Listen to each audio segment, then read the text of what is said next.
Hello everyone दोस्तों, कैसे आप सभी लोग। द पॉलिटिकल मास्टर में आप सभी का स्वागत है। दोस्तों आज की इस वीडियो में क्लास 10 के सोशल साइंस के ज्योग्राफी का संसाधन और विकास का मोस्ट इंपॉर्टेंट एमसीक्यू करने वाले हैं।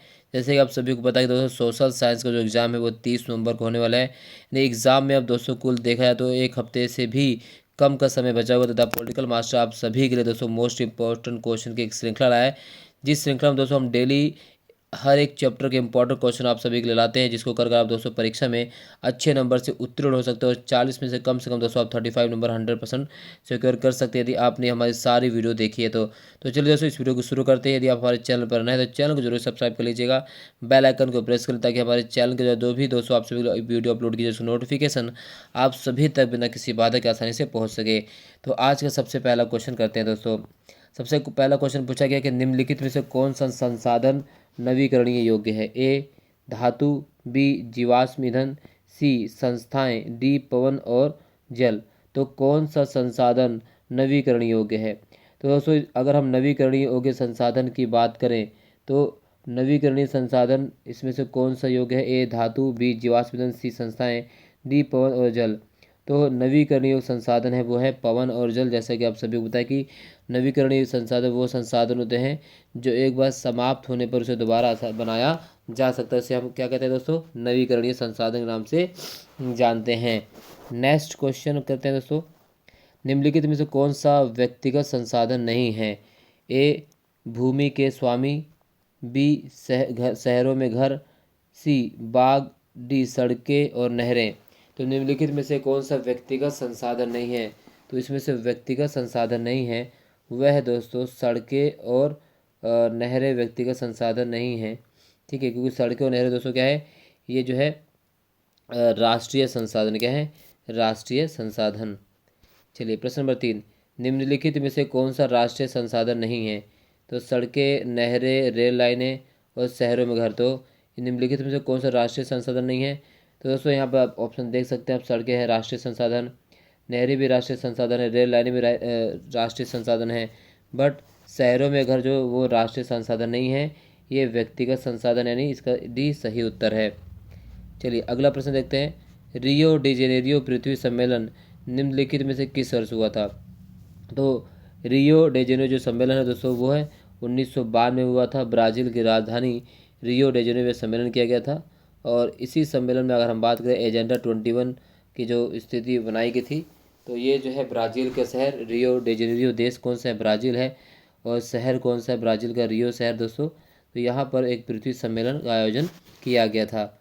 चलिए क्वेश्चन नंबर 5, देश के क्षेत्रफल के कितना भाग मैदान है। जी हाँ, देश के क्षेत्रफल के कितना प्रतिशत भाग जो है मैदान है।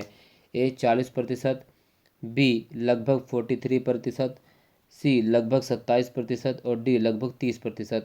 तो देश के लगभग जो क्षेत्र का जो वो है जो भाग मैदान है वह है बी लगभग 43%, यानी बी इसका सही उत्तर है।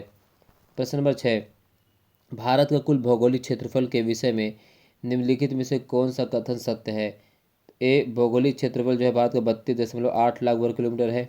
बी भौगोलिक क्षेत्रफल लगभग जो है 33.8 लाख वर्ग किलोमीटर है। सी भौगोलिक क्षेत्रफल 34.8 लाख वर्ग किलोमीटर। डी भौगोलिक क्षेत्रफल 51.8 लाख वर्ग किलोमीटर है।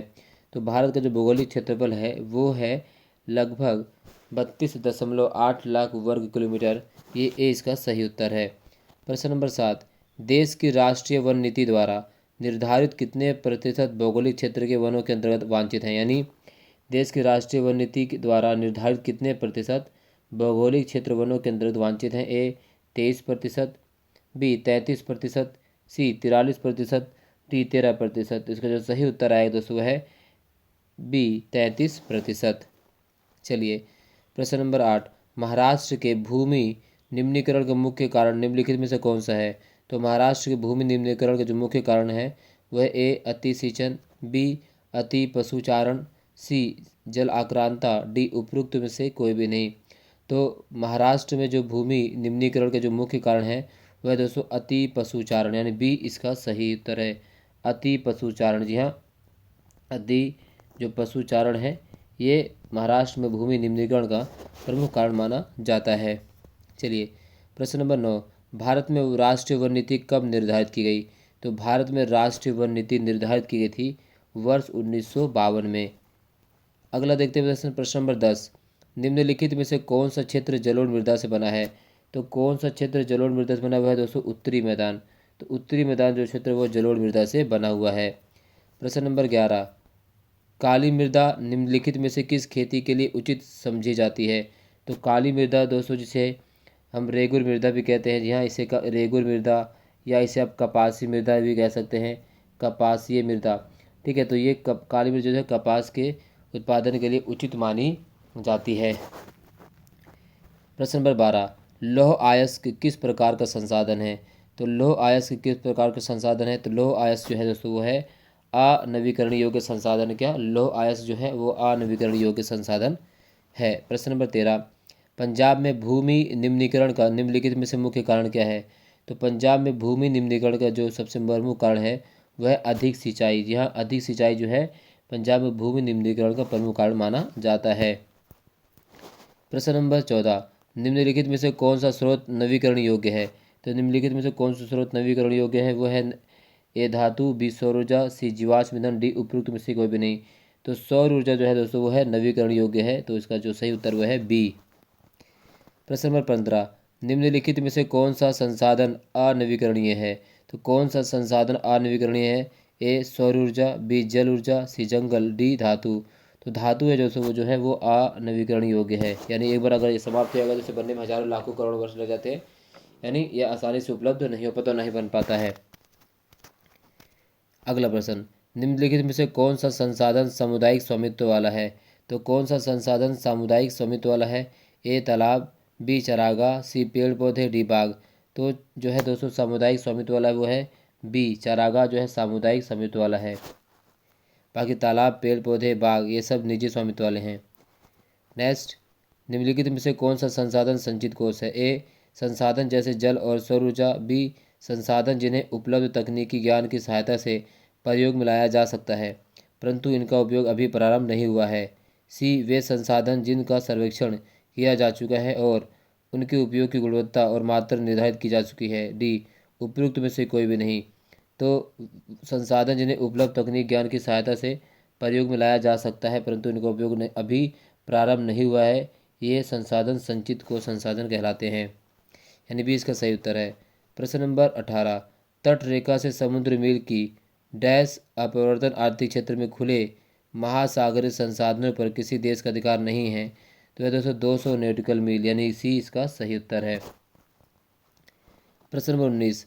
आयु के आधार पर जलोढ़ मृदा का एक प्रकार है, तो आयु के आधार पर जलोढ़ मृदा का एक प्रकार दोस्तों क्या है? वह है बांगर। जी हाँ, बांगर जो है जलोढ़ मृदा का ही एक प्रकार बांगर और खादर में से बांटा जाता है। चलिए नेक्स्ट क्वेश्चन। ज्वारीय ऊर्जा निम्नलिखित में से किस प्रकार का संसाधन नहीं है? तो ज्वारीय ऊर्जा निम्नलिखित में से किस प्रकार का संसाधन नहीं है? तो ज्वारीय ऊर्जा जो है पुनः पूर्ति योग्य संसाधन नहीं है, मानवकृति है, ठीक है, अचेय अचल, तो पुनः पूर्ति योग्य ज्वारीय संसाधन नहीं है।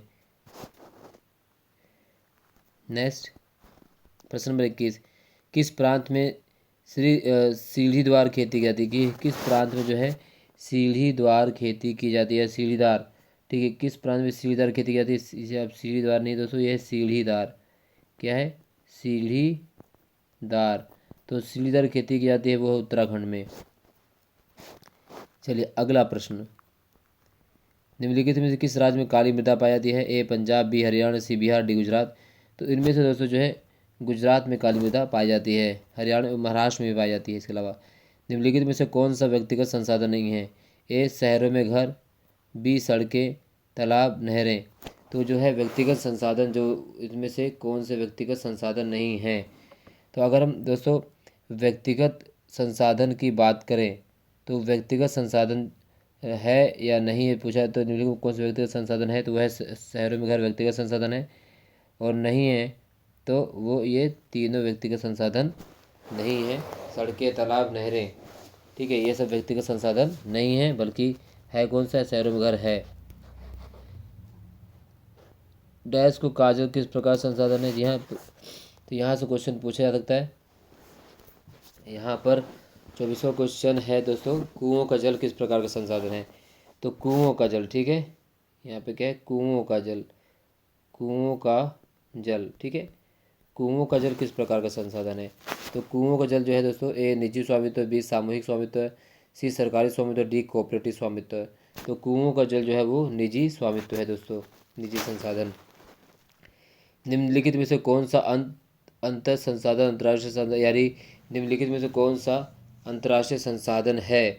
तो कौन सा जो है अंतर्राष्ट्रीय संसाधन है? ए नहरें, बी तालाब, सी तटरेखा से 200 समुद्री मील की दूरी, और डी हवाई अड्डे। तो सी जो है दोस्तों अंतर्राष्ट्रीय संसाधन है, यानी तटरेखा से 200 समुद्री मील की दूरी जो है अंतर्राष्ट्रीय संसाधन मानी जाती है। निम्नलिखित में से कौन सा संसाधन राष्ट्रीय संसाधन है?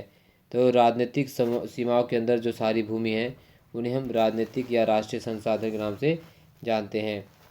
प्रश्न नंबर 27, ब्राज़ील के शहर रियो डे जेनेरियो में निम्नलिखित में से कौन सी घोषणा की गई थी? तो वो घोषणा स्वीकार की गई दोस्तों एजेंडा 21। यहाँ एजेंडा 21 जो है स्वीकार की गई थी। प्रश्न नंबर 28, हमारे पास हर व्यक्ति की आवश्यकता पूर्ति के लिए बहुत कुछ है, लेकिन किसी के लालच की संतुष्टि के लिए नहीं। उपयुक्त शब्द निम्नलिखित में किस नेता द्वारा कहे गए थे? तो वो शब्द कहे गए थे महात्मा गांधी के द्वारा, महात्मा गांधी द्वारा यह शब्द कहा गया था। प्रश्न नंबर 29, देश में लगभग कितने प्रतिशत हिस्सा पठारी क्षेत्र है जिनमें खनिजों जीवाश्म ईंधन का अपार संचय कोष है? तो वह दोस्तों 27%। कितना प्रतिशत है? 27%। अंतर्राष्ट्रीय स्तर पर व्यवस्थित तरीके से संसाधन संरक्षण की वकालत 1968 में निम्नलिखित में से किस संगठन द्वारा की गई? तो अंतर्राष्ट्रीय स्तर पर व्यवस्थित तरीके से संसाधन संरक्षण की जो वकालत 1968 में जिस संगठन द्वारा की गई उसका नाम है क्लब ऑफ रोम। जी हाँ, क्लब ऑफ रोम द्वारा अंतर्राष्ट्रीय जो है संसाधन संरक्षण की वकालत की गई थी।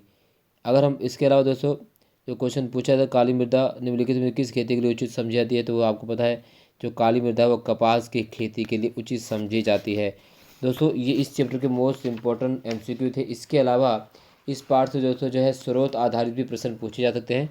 स्रोत आधारित प्रश्न के दोस्तों वीडियो एक सेपरेट वीडियो में आप सभी के लिए बनाऊंगा। इस पार्ट से जो स्रोत आधारित क्वेश्चन पूछे जा सकते हैं तो उसमें मिट्टी, काली मिट्टी, रेतीली मिट्टी से भी संबंधित क्वेश्चन पूछे जाएंगे। वहाँ से दोस्तों मैं आपको इस पार्ट से स्पेशल जो है स्रोत आधारित क्वेश्चन लेकर आऊँगा।